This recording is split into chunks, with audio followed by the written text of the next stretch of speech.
Alright, welcome back to a new lecture. Now, we're going to talk about setting your habits on autopilot. It's one thing to start a habit and do it once, twice, three times, but the goal is to turn this behavior into a habit, into a lifestyle, right?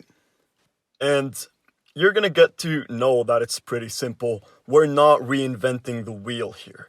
It's a methodology that you can follow.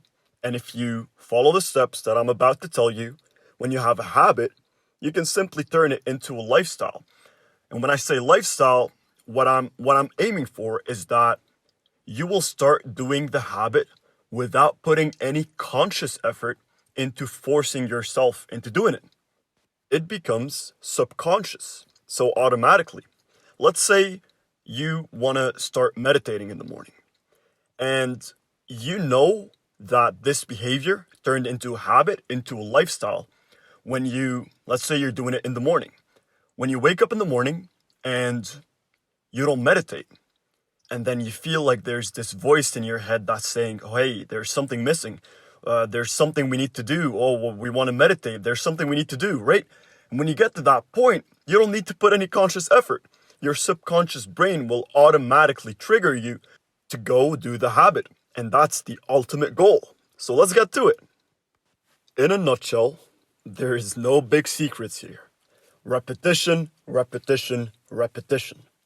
When you repeat a behavior over and over again, you will start reinforcing the neural circuits and pathways linked to the habit. And with enough repetition, what would happen is your brain will automatically react to the behavior as soon as it is exposed to a stimulus or a repetitive pattern. In the example I gave before, well, the stimulus is waking up. As soon as you wake up, let's say, I don't know, you drink water, you brush your teeth, and then you're used to meditating. And you repeated that so much that after, let's say, 21 days or a month, when you wake up, you drink some water, you brush your teeth, if you don't meditate, you're going to feel like there's something missing. Now, a problem that often occurs is that you're not repeating the habit enough. You don't have enough repetition and enough consistency to turn it into a behavior. Because at the end of the day, you need to reinforce the neural circuits. And you do that by repeating the habit over and over again. There is a concept in neuroplasticity that says neurons that fire together would wire together. So when you start activating the neural pathways that are linked to this behavior, and you do that consistently over and over again, maybe at the same time, or maybe after a specific event or following a specific stimulus, it will become hardly engraved in your subconscious brain. So what happens when, you're trying to repeat it and you can't really get the hang of it? You can't seem to repeat the behavior over and over again until you turn it into a lifestyle. Well, what you can do is you can rely on some loop adjustments. What I mean by loop adjustments is doing some adjustments to the habit loop itself. When you see that you're having problems with your repetition or consistency rate, take the time to review your plan and make adjustments.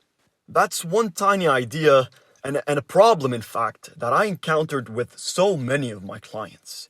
They start a habit, they do it consistently for 5, 6, 7 days, and then they fail to do it on the 8th day and the 9th. So what do? They think that they're no good, that they can never do the habit, and they end up dropping it. And that's not what I want you to do. If you took this course, you got to be ready to commit. Because if you don't commit to changing your habits and getting to the lifestyle you want, you're not going to be able to do it. And I'm here to help you if you listen to me. So, you're having some problems. You're trying to repeat the habit, but there is something missing. Well, look at the habit loop. Take time to review your plan and make adjustments. Don't change the goal. Don't change the habit. Don't drop it. Analyze it, and then make the adjustments that are necessary, and then try again and again. Now, once done, you got to monitor the results again and keep pivoting until you hit that sweet spot of consistency you're looking for. The loop adjustments you can have different loop adjustments that you can apply. You can make some adjustments to the stimulus or the trigger. Maybe the trigger is not stimulating enough. Maybe it doesn't give you this anticipated joy, happiness, or fulfillment or excitement that you're looking for to start the habit. Then ask yourself, what can I do to improve the efficiency of the trigger? Maybe the routine you're following is not something that you're really enjoying. I've had some clients who had ADHD, and for people with ADHD, it's hard to meditate at first. It takes a lot of effort, and when they close their eyes and they try to focus on their breathing, practicing mindfulness, they start having a lot of thoughts racing through their heads, and it becomes a bit challenging.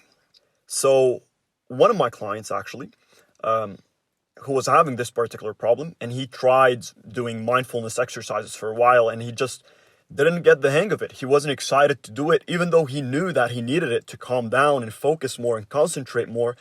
He wasn't able to do it. And then he started stressing about it.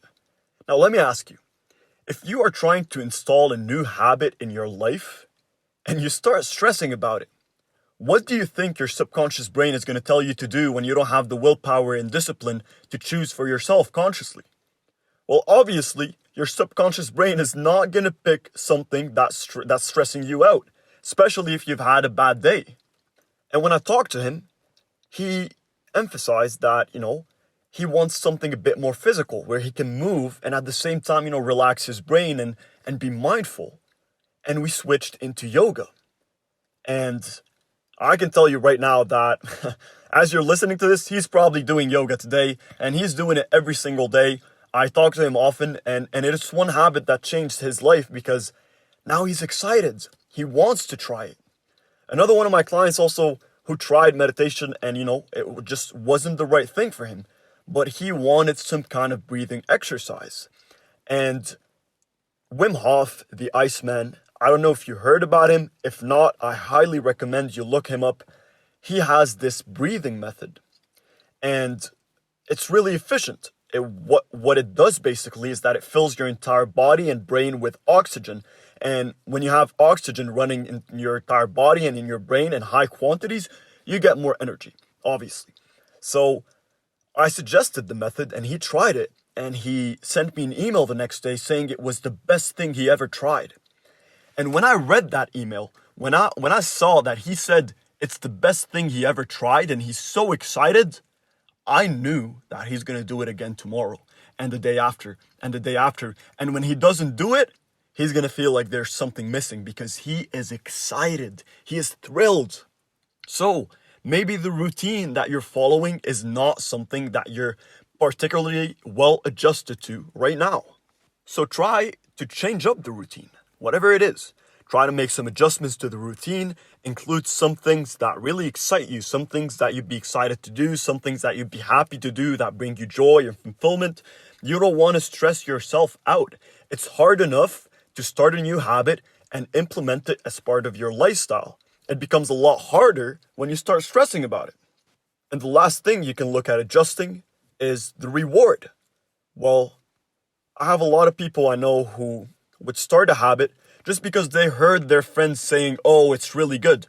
But they don't actually know what benefits it brings them and what they're actually seeking out of it.